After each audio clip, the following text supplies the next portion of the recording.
Thanks to the support as a channel member, Kenny Gray. Oh, as much fun as it is to be able to say we're a Champions League club, I really, really hate what it does to our league form.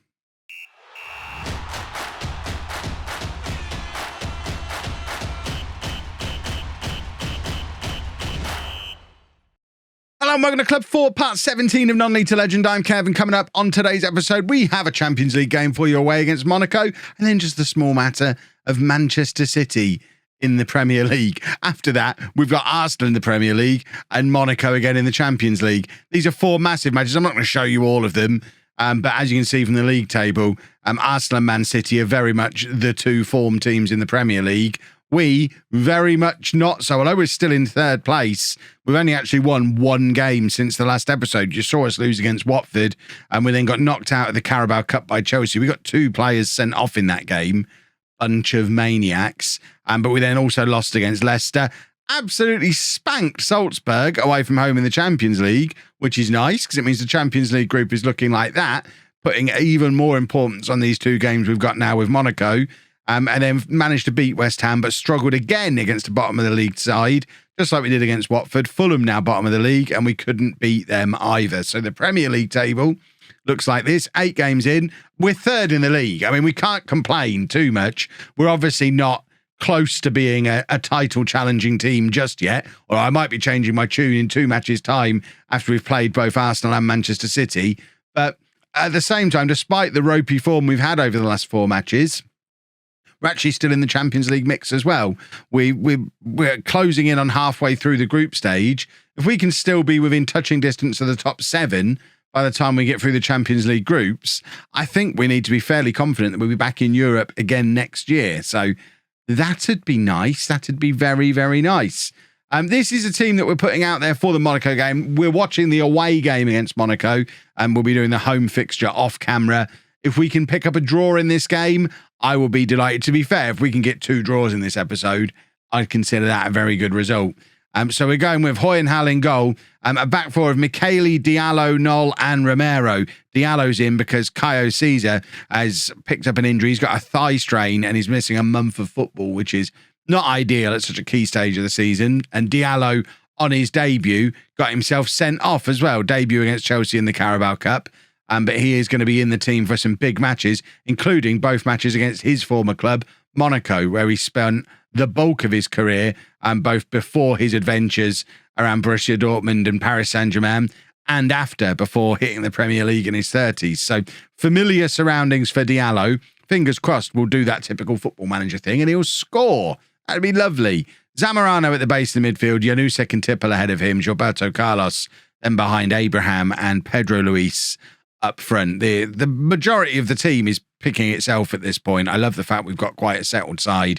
It's probably not the best plan when we're playing as much football as we are to not be rotating very much, but I don't know. Look at the Premier League table. Look at the Champions League table. Is it a better plan than rotating constantly? Normally at this point, I would be rotating a lot. It would be like the Saturday of a streamer showdown.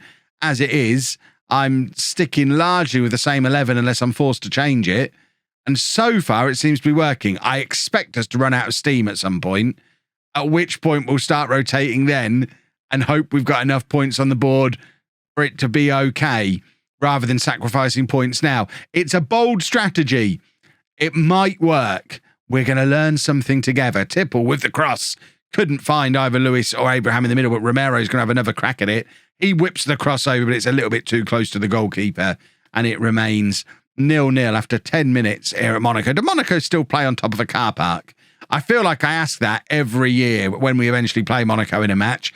Are we on top of a car park for this football match? Or have they got a sensible ground now?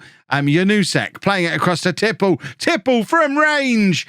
And Tipple scores to make it 1-0 after 11 minutes. And what an important goal that could end up being, because if we can somehow pick up a victory here in France and then beat them again in the return fixture, that'll be enough. We'll be through. We'll be through our group with four games gone, because that'd be 10 points on the board. And I'm pretty confident that if you get into double figures for points in the Champions League, that's enough. We don't need to worry about topping the group. We've got bigger fish to fry in the Premier League. If we can just make it through to the knockout rounds, that would be a sensational overachievement for a 4th seeded team playing in the Champions League for the first time in their history, and Tipple is in again. His second in 15 minutes at the start of this game. His fifth for the season. Etienne Tipple, now he's a permanent Norwich player, seems to have really turned into a goal scorer, which I am not against. It seems to be working out quite nicely for us.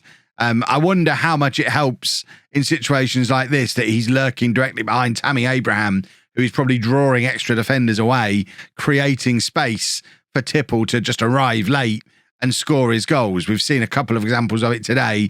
We've seen 5 examples of it this season. I don't think any of them have been particularly long-range efforts. They're all what a man of my age would describe as a David Platt goal, just arriving late in the penalty area to grab a goal from midfield. Right, 25 minutes gone, 2-0 up. Couldn't be going any better. Gilberto Carlos to Tipple. Now Abraham playing it through to Pedro Luis. I say it couldn't be going any better. A third here, that would be even better. I didn't think it was possible. Tipple trying to play it through to Abraham. Gilberto Carlos now. It is better. Never stop dreaming, boys and girls. Who knows what could happen? What am I even saying? It's just a football match against a team that apparently aren't very good. I mean, we know the French league can be a little bit hit and miss, both in real life and in Football Manager. Looking at the 11, there's plenty of names I recognise in the Monaco team, but at the same time, we're 10 years in the future. So the likes of Tsimikas and Gabriel Jesus are probably really old. I don't know how they compare age-wise to Tammy Abraham in real life. I would put all 3 of them at similar kind of ages. And Tammy Abraham's 35, so I suspect, but then we've got 2 35-year-olds in our team in Diallo and Abraham. So it's not like we're playing old man FC with a bunch of teenagers. This is probably the oldest average age for a team I've ever taken into the Champions League ever. And we're 4-0 up. We scored 5 in our last Champions League game. We're struggling a little bit in the Premier League, despite being in 3rd place. We're struggling a little for form. But I think we've just decided to be just fancy show-offs. I can't even get my words out. We're gonna score in the Prem. We're gonna score all our goals in the Premier League. Look like superstars. And as long as we scrape back into the Champions League again next year, I mean, it feels like the start of something incredible for Norwich. This is not how Norwich are supposed to be. We're supposed to be relegated to the Championship. We're top of our group, for goodness sake, at the halfway point. What's going on? They've had to take off Jesus. Old man Jesus couldn't cope with it. He's been taken off. Tammy Abraham, he's full of energy, playing it back to Michele, who's charging down his left-hand side. We're looking for number 5. It's Pedro Luis, and I thought it was going to be number 5, but their goalkeeper has finally remembered it is within the rules of the game for him to catch the football, and he prevents a 5th goal going in. But we're at it again. We're relentless. Beautiful pass from Tammy Abraham, and there's the 11th goal of the season from our number 11, Pedro Luis. And Tammy Abraham, I mean, he does everything that Alvarez did for us, but at a higher level. I wish we had some kind of anti-aging machine and we could make him 28 years old, because what a player he is. We just know we're on borrowed time with him at 35, but he's sensational in the air. And you saw there, he's got an incredible pass on him as well. What we do know is he doesn't need to play the final 20 minutes of this game. He's done his work today. What a man. He was brilliant for us in Barcelona in that series. And he's brilliant as an old man here at Norwich. We're also going to bring on, we'll bring on Walsh, actually. Walsh hasn't really got near the team yet this year. And I think we'll take off Noel, give Noel a little bit of rest. We don't actually have a centre-back on the bench, but Haruna can play centre-back, apparently. We're 5-0 up. I think we can afford to play our young defensive midfielder at centre-back for 20 minutes and see what he looks like there. He's apparently natural at it. Not that I ever believe witnessing him being natural there before, but the chat, not the chat, we're not on Twitch. We are most afternoons, but we're not on Twitch right now. The comments the other day led me to believe that he's always been natural at centre-back, and I just never noticed, because I probably took one look at him being 5'10" or whatever he is and ruled out the possibility of him ever being a centre-back. We have conceded a goal here, just protecting our clean sheet bonuses. We don't want to waste money when money doesn't need wasting, although it's gone to the VAR. Oh, we might have to pay out a clean sheet bonus after all. This is a disaster. Somebody throw the ball into our net. We don't want to be wasting money. I mean, he is well offside. They were both offside, I think, there. 5-0 away from home to Monaco. This is not at all what I expected out of today's episode. Can we go and do this to Manchester City as well? Or is that a little bit too much to ask? We've still got the Champions League hangover to cope with against Manchester City, although to be fair, they should be suffering from 1-2, so maybe they cancel each other out. Right, we are rotating a little bit, particularly at the back, trying to learn my lessons from the last couple of Champions League hangover games we've played. So the back four is looking, I mean, to be fair, it's looking very makeshift. Angelino, Diallo, Mateus and Wagyu. I don't rate our chances against Manchester City with that back four. Maybe we should have prioritised the league game. I'll keep saying it and probably never start doing it. Asa Walsh also coming in for, I think, his first start of the season in central midfield. But as a young English player, 22 years old, we need him to really start to show us that he's going to be a Premier League, Champions League quality player. I'm starting to worry that he might not be, but we kind of need him to be. We are a little bit light on English players in the squad, and he's one that is going to need to be part of this squad for the foreseeable future until the likes of Romero have got their homegrown status. We're going to need players like Walsh to fill out the squad, even if he's not necessarily quite up to it. So we've got to keep forcing it, and we will keep forcing it.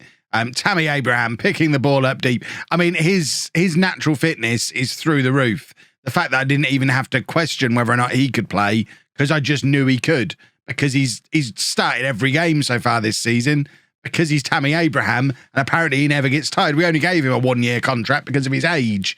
I'm tempted to give him a 3-year one after what I've seen in the first couple of weeks of this season. He could go on until he's 40 based on what I'm watching. And goodness me, I'd love it if he did, because that would be brilliant. Imagine if in 5 years' time we're winning the Champions League with Tammy Abraham still in the team. It would be my greatest moment on YouTube. It would never be beaten. I'd probably just have to retire at that point. Right, Angelino from the throw. Cross comes over for Abraham, and there he is. We've been talking about him, and there he is, just lurking around at the far post, being 6'5", being great in the air. And it's 1-0 to Norwich over the star-studded Manchester City team that we're facing. And of course it's Tammy Abraham, because he is just very quickly becoming a channel legend. If he didn't already have channel legend status off the back of the Barcelona series, he is getting closer and closer to it now. Oh, I might have to get a new Norwich shirt with Abraham 19 on the back and just really, really confuse the poor people at the Norwich club shop. Can I just take the shirt I already own into a sports shop and get a name? I'm not driving all the way to Norwich. Can I go into a shop? Can I go to Sports Direct and get a name and number put on the back? Is that how it works? I've never tried. Let me know down in the comments. I might be coming to a Sports Direct near you to get a name and to get Abraham on the back of my Norwich shirt and could just confuse them instead. Pedro Luis is in here, one-on-one with a keeper. That is his bread and butter, one-on-one with a keeper. He rounds keepers all day long, and it's 2-0 within 20 seconds of the start of the second half. Pedro Luis has got his 12th goal of the season. I've said it before, and I'll say it again. £36 million for this man was a bargain. He is just prolific. And 2-0 up against this team, we're destined for greatness, boys and girls. Premier League, Champions League hangover, schmangover is what I would say to that. I mean, clearly we just need to face fellow Champions League teams after the Champions League matches every single time, because they've got the hangover too. It's just like a normal match. If we'd have been playing Fulham, we'd have struggled again, like we did when we played Fulham. Hoyenhau just trying to slow things down here, waiting for his moment. I'm glad they don't enforce the 5-second rule anymore. Abraham playing it into Luis again, and this time he dinks it over Edison. That was arrogance. That was just dripping with arrogance. Imagine being one of these thousands of Norwich fans now, enjoying a moment like that you've just seen. Lovely little pass from Tammy Abraham, and that is sensational from Pedro Luis, who, I mean, we've got to enjoy him while he's here, because surely he's not going to be with us much longer, because he's just too good for us. He is far too good to be playing for Norwich. Right, we're going to make a few changes at 3-0 up, which is not a situation we expected to be in today. We'll absolutely take it, though. Haruna is going to get a rare appearance at the base of the midfield because we've got some tiredness going on in there. And City on the attack. Let's not throw it away. Mateus heads clear. This makeshift defence, I mean, I was going to say they've played really well today. It's not even that. They've not really been tested. Manchester City are just...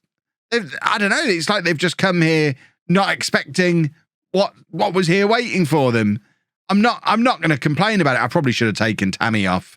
I've had the message saying he's shattered. I'm not surprised he's shattered. He played 90 minutes against Monaco, I think. I might have taken him off. No, I think I took him off towards the end. He's playing 90 minutes here against City. Julian Alvarez is done. We never actually had the opportunity to sell him for big money because we never got the offer. He was always wanted, but we never got the offer. But now he's just going to run his contract down and leave for nothing because this is our partnership now. Tammy and Pedro. It's all we need. 15 minutes to go. Still 3-0 up. I'm having the time of my life with this Norwich team. It's a wonderful thing. But they are starting to stretch our aging defence now. 35-year-old Diallo winning the ball back. He's got 34, I think, year old Angelino alongside him. 32 or 3-year-old Wagyu. It's certainly not a typical Kev team, but look at, did you see how those old men just knocked the ball around Man City? That was Adeyemi. They were doing that too. Oh my word, Diallo's having a fantastic game. Angelino now, look how far forward he's gone. Old man Angelino to old man Abraham. Mortillaro playing it into Diaz. Griffin, Diaz makes it 4. I think the linesman's indicating maybe he hasn't, but actually, I don't know. I think it's been given. 4-0 to Norwich. This makes that defeat against Watford a little bit easier to stomach. I mean, the amount I get a little bit of stick in the comments sometimes for siding so many of the same midfield player. But this is the plus side of having so many of the little tippy-tappy through ball merchants, because we've got a team full of players who can play a pass like that. And once you get the movement going with it, you score some brilliant goals, as we saw just there. City have got their consolation goal, so we've saved ourselves the clean sheet bonus today. And fingers crossed, there's not enough time for them to get back into the game from here, although they are Manchester City. I've seen stranger things happen. But I think we dropped some... Do I drop praise after a goal? It's always a risk. I should have dropped it after our 4th. We score again here, I'll drop them a little bit of praise. As it is, I'm just going to keep my hands off the mouse, I think. Fiddle as little as possible. It's the route to success in Football Manager. They've got him behind Angelino again here, which I'm not really surprised. The man's shattered. He's shattered and older than I am, nearly. But we're still defending valiantly. Mateus heads it clear this time. It's his first start of the season. It's his first start for a long time. Now, Diallo is there again to lump it clear. How he's only on a 7.1 today, I don't really understand how they do the ratings. He's been everywhere. Phil Foden is now in behind for Manchester City, and they do have a second goal back, and I am starting to get a little bit alarmed. It's a 12th of the season for Adeyemi, who is going neck for neck with Pedro Luis as Premier League top scorer at the moment. And, this is starting to feel a little less comfortable. City are actually ahead on XG, ahead on pretty much every match stat. They're going to feel pretty hard done by today, but it looks like we've taken the sting out of these last couple of minutes, and we are going to hold on. Norwich 4. I didn't ask you, Siri. Norwich 4, Manchester City 2. That's going to be a result at the end of the season that gets into the season review. That is so important for our title push. Because Arsenal aren't going to carry on winning every game. We play them next. They've won 9 from 9.